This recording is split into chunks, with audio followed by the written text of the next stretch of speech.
नमस्कार बच्चों, मंजरी इस पाठ्यपुस्तक में फिर से एक बार आपका स्वागत है। आज हम मंजरी इस पाठ्यपुस्तक से पाठ नंबर 22 पढ़ने जा रहे, जिसका शीर्षक है खान पान की बदलती तस्वीर। खान पान की बदलती तस्वीर इस पाठ का यह सेशन नंबर पहला है। इस पाठ के लेखक है प्रयाग शुक्ल। सबसे पहले हम प्रयाग शुक्ल इनके बारे में संक्षिप्त जीवन परिचय उनका हासिल कर लेंगे, फिर पाठ को शुरुआत करेंगे। प्रयाग शुक्ल, इनका जन्म 26 मई सन 1940 ईस्वी सन को कोलकाता अर्थात पश्चिम बंगाल में हुआ था। प्रयाग शुक्ल हिंदी के प्रतिष्ठित कवि, कला समीक्षक, अनुवादक एवं कहानीकार हैं। इन्हें साहित्य अकादमी का अनुवाद पुरस्कार, शरद जोशी सम्मान एवं द्विवेदी सम्मान से अलंकृत किया गया है।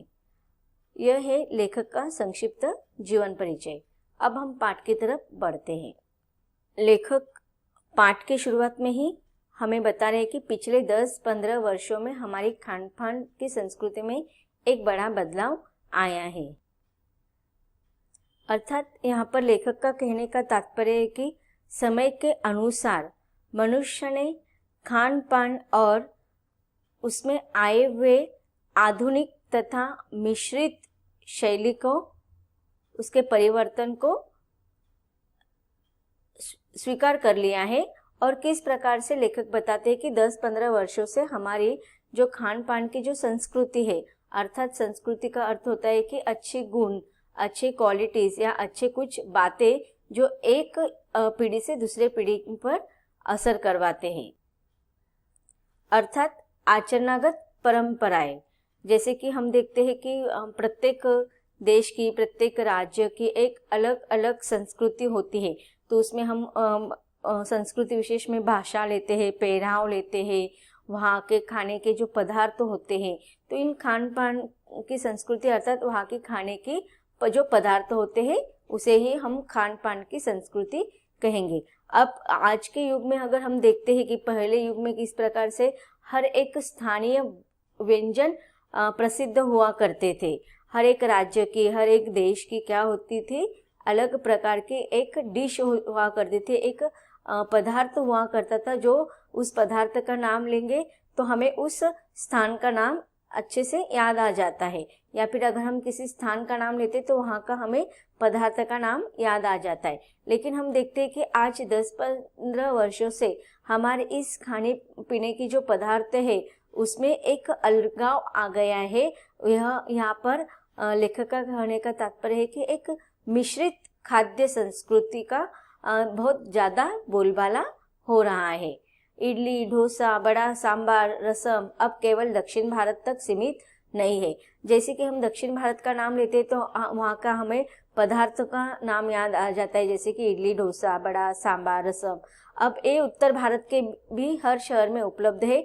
और अब तो उत्तर भारत की ढाबा संस्कृति लगभग पूरे देश में फैल चुकी है। अब देखिए यहाँ पर लेखक कहना चाहते हैं कि दक्षिण भारत का अगर हम देखा जाए तो एक अलग स्थानीय डिश हुआ करता था। उत्तर भारत का अगर हम नाम लेते तो वहाँ का भी एक संस्कृति अलग तरह से हमारे सामने आती थी। लेकिन आज समय के मांग के अनुसार इसमें बहुत बदलाव हुआ है।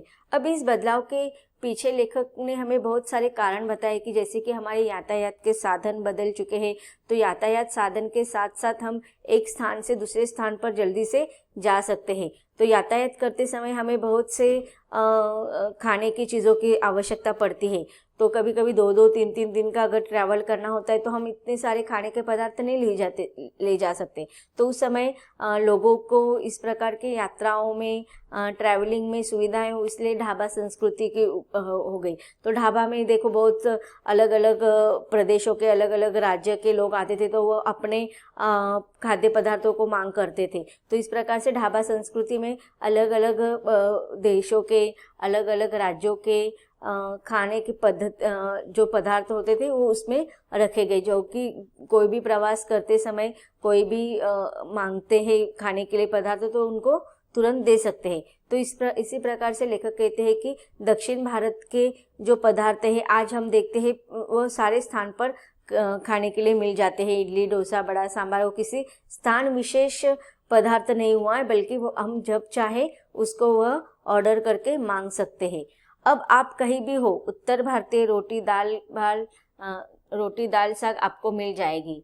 फास्ट फूड तुरंत भोजन का चलन भी बड़े शहरों में खूब बड़ा है।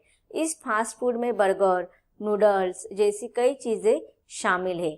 एक जमाने में कुछ ही लोगों तक सीमित चाइनीज नूडल्स अब संभवतः किसी के लिए अजनबी नहीं रहे। अब हम देखते हैं कि चलो अलग अलग देशों की अलग अलग स्थानिक पदार्थ होते हैं, डिशेस होते हैं जो उस देश से संबंधित होते हैं। जैसे कि चाइना नाम लेते हैं तो वहाँ का पदार्थ आता है हमारे सामने चाइनीज़ फूड्स, या फिर अगर हम देखते हैं कि भारत का नाम लेते हैं तो हमारे सामने बहुत सारे अलग अलग राज्य के डिश याद आ जाते हैं, स्थानीय पदार्थ वहाँ के हमें याद आ जाते हैं। जैसे पूरन पोली का नाम लो तो याद आ जाता है हमें महाराष्ट्र, या फिर इडली डोसा का नाम लो तो हमें दक्षिण भारत का नाम याद आ जाता है। तो उसी प्रकार से उत्तर भारत का नाम ले तो हमें रोटी दाल साग, यह हर राज्य की एक स्वादिष्ट पदार्थ रहता था जो उसी राज्य में खाने को मिलता था। लेकिन आज बदलाव हो जाने के कारण, सोशल चेंजेस हो जाने के कारण, परिवर्तन के कारण, आधुनिकी के कारण बहुत सारी चीज़ों में परिवर्तन आ गए हैं। उसी प्रकार हमारे स्थानीय व्यंजनों में, स्थानीय खाने के पदार्थों में भी हमें परिवर्तन आते हुए दिखाई दे रहे। तो आज जो स्थानीय व्यंजन जो है उसके जगह लेखक कहते हैं कि फास्ट फूड ने ले लिया है। फास्ट फूड मतलब का अर्थ क्या होता है कि तुरंत बनाने वाले भोजन। जैसे कि अगर हम नाम लेते हैं, नूडल्स का नाम लेते हैं, मैगी का नाम लेते हैं, तो 2 मिनट में मैगी तैयार। तो कहीं पर भी जाओ हमें वो आसानी से उपलब्ध हो सकता है, या कहीं पर भी हम आसानी से बना सकते हैं। तो इस प्रकार से स्थानीय व्यंजनों के जगह पर फास्ट फूड का नाम आ गया है। तो उसमें हम देखते हैं बर्गर से, नूडल से, अन्य भी व्यंजन है जो फास्ट फूड के नाम से जाने जाते हैं। अब जैसे कि अगर हम देशों के नाम लेते हैं तो हर देश का अलग स्थानीय व्यंजन होते हैं। जैसे कि चाइनीज़, तो चाइनीज़ नूडल्स आप केवल हमें चाइनीज़ में नहीं बल्कि हर जगह पर खाने के लिए मिल जाते हैं। तो इस प्रकार से हम कह सकते हैं कि विदेशी खाना हमारे देशों में आ गया है, जिसका स्थानीय व्यंजनों पर बहुत ही अधिक प्रभाव या असर पड़ा है। आगे लेकर कहते हैं कि 2 मिनट्स नूडल्स के पैकेट बंद रूप से तो कम से कम बच्चे बूढ़े सभी परिचित हो चुके हैं। इसी तरह नमकीन के कई स्थानीय प्रकार अभी तक भले मौजूद हो, लेकिन आलू चिप्स के कई विज्ञापित रूप तेजी से घर घर में अपनी जगह बनाते जा रहे हैं। अब देखिए यहाँ पर लेखक हमें बताना चाह रहे हैं कि जिस प्रकार से स्थानीय व्यंजनों का पहला एक विशेष स्थान हुआ करता था, लेकिन आज स्थानीय व्यंजनों के स्थान पर इस प्रकार से फास्ट फूड, बर्गर्स, नूडल्स या फिर अन्य जो चीज़ें होती है तो उसमें नमकीन की भी चीज़ें होते हैं। 2 मिनट्स नूडल्स आप लोगों को पता है कि कहीं पर भी हम आसानी से वो न केवल आज के आधुनिक पीढ़ी ही नहीं बल्कि पुरानी पीढ़ी भी, अर्थात बच्चों से लेकर बूढ़े तक इससे परिचित हो चुके हैं और उसका स्वाद सब लोग अभी लेना पसंद करते हैं।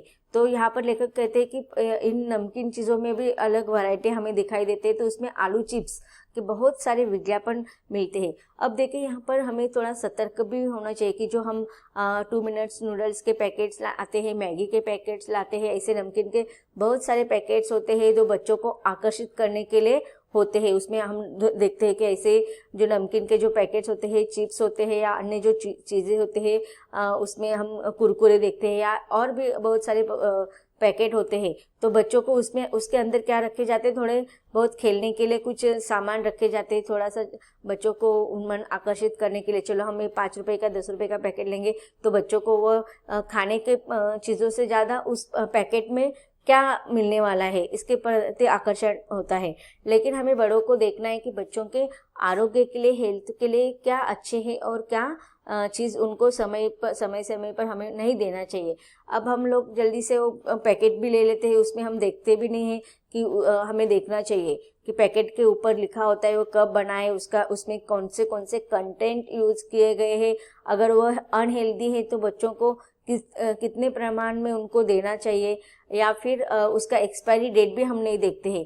बिना एक्सपायरी डेट के ही हम बच्चों को वह लेकर दे देते हैं।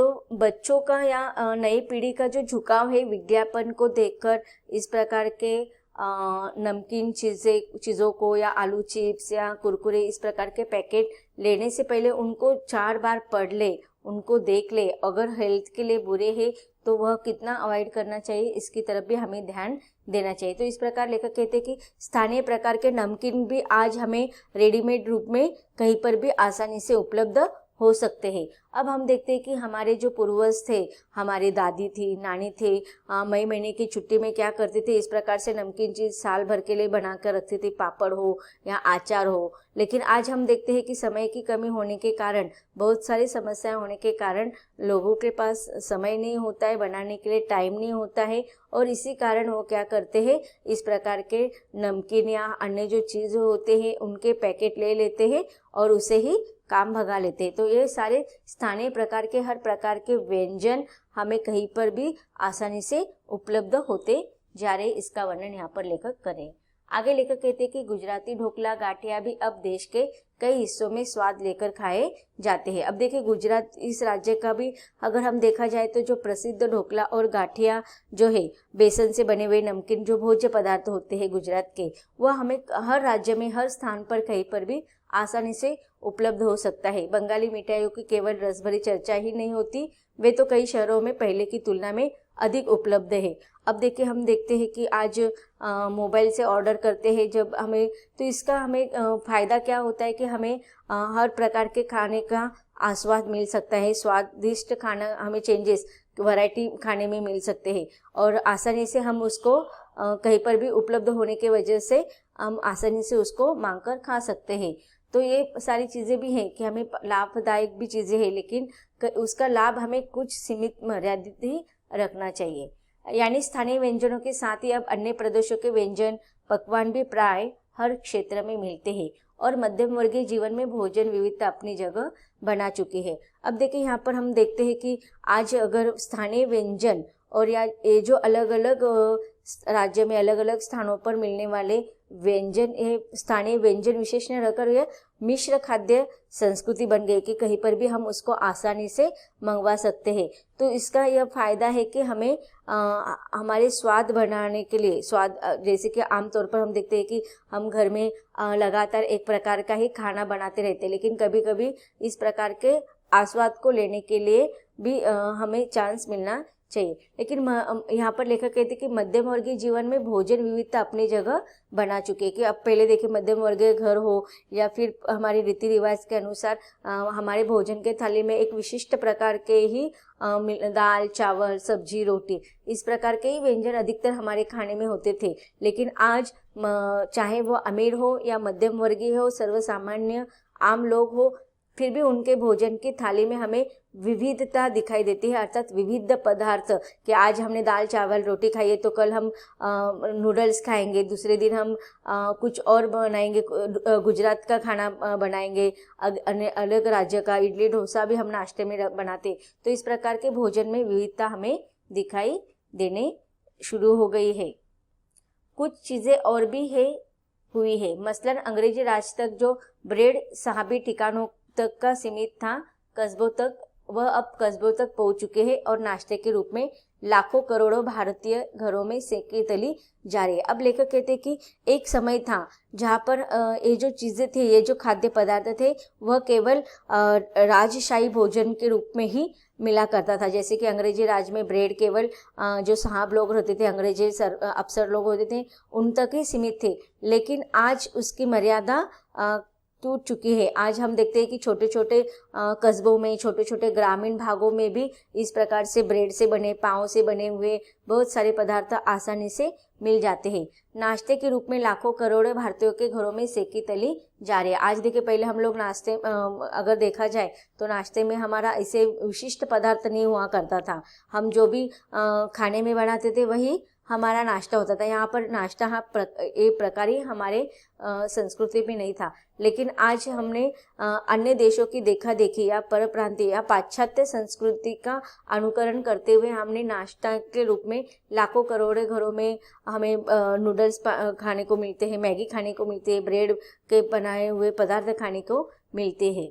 तो भारतीय घरों में सेकी और तली जा रही है।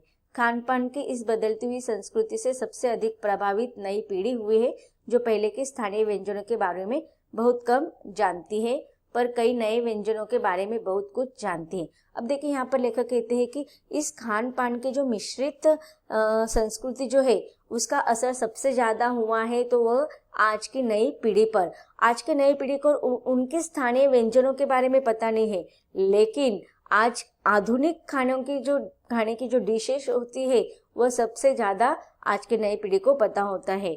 तो यहाँ पर लेखक वही बताना चाहते हैं कि स्थानीय व्यंजनों के बारे में बहुत कम जानती है आज की नई पीढ़ी, लेकिन कई नए व्यंजनों के बारे में बहुत कुछ जानती है। तो यहाँ पर लेखक हमें कहता है कि चलो यह अच्छी बात है एक तरह से, लेकिन दूसरी तरह अगर देखा जाए तो यह हमारी नई पीढ़ी को हमें यहाँ पर बताना चाहिए कि हमारे स्थानीय व्यंजन का क्या हमारे हेल्थ से संबंधित क्या अच्छी बातें होती है, और स्थानीय व्यंजन के महत्व को भी उनको अभी से बताना चाहिए, जिससे कि नए व्यंजनों के साथ साथ वह स्थानीय व्यंजनों के महत्व को भी समझे और उसके द्वारा जो प्रोटीन्स या जो आरोग्य के लिए जो अच्छी चीज़ें होते हैं उनके महत्व को भी वह समझे। स्थानीय व्यंजन भी तो अब घटकर कुछ ही चीज़ों तक सीमित रह गए हैं। बम्बई की पाव भाजी और दिल्ली के छोले कुचलों की दुनिया पहले की तुलना में बड़ी जरूर है, पर अन्य स्थानीय व्यंजनों की दुनिया में छोटी हुई है। अब देखिए यहाँ पर लेखक कहते हैं कि स्थानीय व्यंजन घटकर कम हो गई है, लेकिन उसकी एक सीमा होनी चाहिए कि आज वो हमारे स्थानीय व्यंजनों का जो महत्व है उसकी एक परंपरा होती है, उसके पीछे कुछ ना कुछ कारण होती है, तो उसका महत्व भी हमें हमारी नई पीढ़ी को आवश्यक रूप में बताना चाहिए। तो बच्चों, इस प्रकार हमने अब तक क्या पढ़ा इस सेशन में कि आधुनिक तथा मिश्रित जो व्यंजन है उनके शैली में किस प्रकार से परिवर्तन आया है, इसका वर्णन अब तक हमें लेखक ने यहाँ पर बताया है। आगे भी लेखक हमें स्थानीय व्यंजन और मिश्रित व्यंजनों के महत्वों के बारे में समझाने वाले हैं, लेकिन उसको हम इसके अगले सेशन में पढ़ेंगे। धन्यवाद।